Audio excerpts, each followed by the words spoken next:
अगर आपको सच बताऊं तो मेरे पीठ के पीछे तो उन्होंने कुछ छुरा घोंपने का काम किया। आपने क्या प्रलोभन दिया गया, किस लालचवश गए हैं, ये तो उनसे ही पूछ सकते हैं आप। या उनके ऊपर किसी प्रकार का दबाव है, उनको डराया गया, धमकाया गया। मनोज जी, आपके सीनियर नेता थे त्रिलोचन सिंह, उन्होंने झंडा उतार दिया कांग्रेस का और दामन थामने जा रहे हैं भाजपा का। मुख्यमंत्री कुछ ही देर में उनके घर पर आएंगे, क्या देखते हैं, कैसे देखते हैं इसको?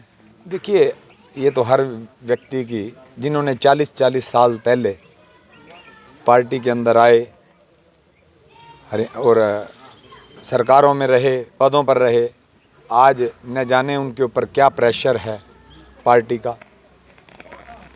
और जो हमारे पार्षद पद के जो प्रत्याशी हैं वो भी खड़े हैं, उनके ऊपर भी दबाव डाला जा रहा है।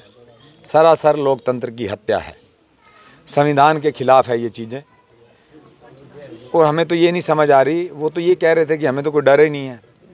आज जिस तरह से वो कार्रवाइयाँ कर रहे हैं, डराने धमकाने का काम कर रहे हैं, तो आप खुद ही बताइए क्या वो जायज़ है? अगर वो जा रहे हैं तो देखिए, उनकी विचारधारा हो सकती है। आज तक तो 40 साल तक तो वो कांग्रेस की विचारधारा से जुड़े रहे हैं। मैं किसी के ऊपर व्यक्तिगत टिप्पणी नहीं करूंगा। न जाने, हमें नहीं पता उन विचारों की क्या स्थिति है, उनके ऊपर क्या दबाव डाला गया है, क्यों वो बेचारे।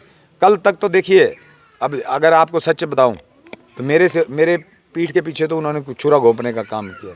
आपने कल देखा होगा मीडिया के अंदर भी उनसे कि वो खुद आपका नॉमिनेशन के पहले आपका मत्था टिकवाने के लिए निर्मल कुटिया गए। हमने कहा कि आप निर्मल कुटिया खुद उनका मत्था टिकवा कर लाएं और उसके बाद अचानक से बदले। तो उन्होंने क्यों जवाब दिया है कुछ? वो कहते भी परेशान है पार्टियों के, रात को उनको नींद नहीं आती थी। देखिए, अब चलो खैर, मैंने आपको कहा कि व्यक्तिगत टिप्पणी नहीं करूंगा मैं। मेरे पीछे तो इन्होंने पीठ के पीछे छुरा घोंपने का काम किया।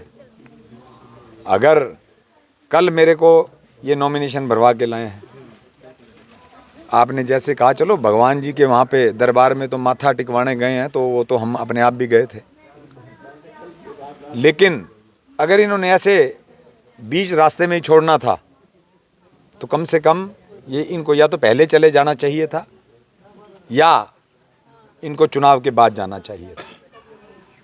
आज न जाने क्या प्रलोभन दिया गया, किस लालचवश गए हैं, ये तो उनसे ही पूछ सकते हैं। या उनके ऊपर किसी प्रकार का दबाव है, उनको डराया गया, धमकाया गया।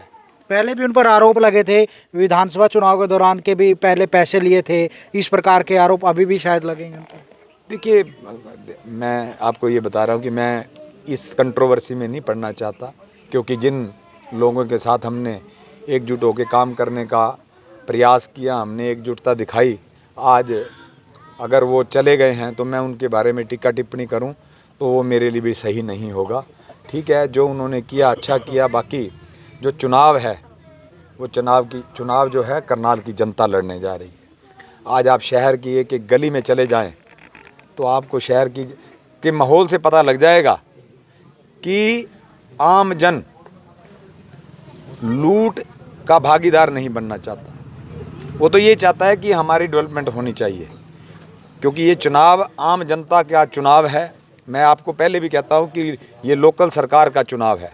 इससे ना विधानसभा बननी है ना लोकसभा बननी है, इसमें तो लोकल सरकार बननी है। भाई, हमने ये तो मेरे भाइयों की, इनकी सरकार है, मेरी माताओं की सरकार, मेरी बहनों की सरकार, मेरे बुजुर्गों की सरकार, हम उम्र साथी हैं, इनकी सरकार है।